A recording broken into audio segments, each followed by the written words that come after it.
And here's another kitchen and life hack for you. Saving packaging waste, saving you some bucks, and it's super, super easy.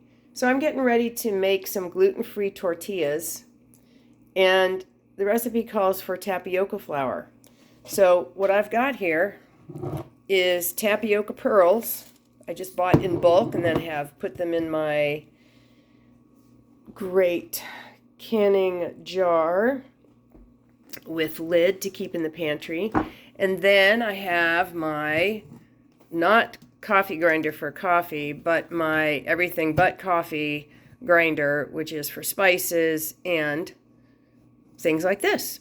So I've just taken the amount of tapioca pearls that is equivalent to the amount of tapioca starch or tapioca flour that the recipe's calling for.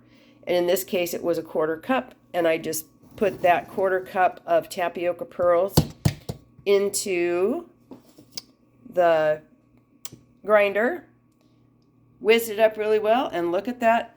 Look at that tapioca starch or flour that's ready to go in my recipe. So there you go. Look for tapioca pearls in bulk in your grocery store of choice, and eliminate the packaging by making your own tapioca starch.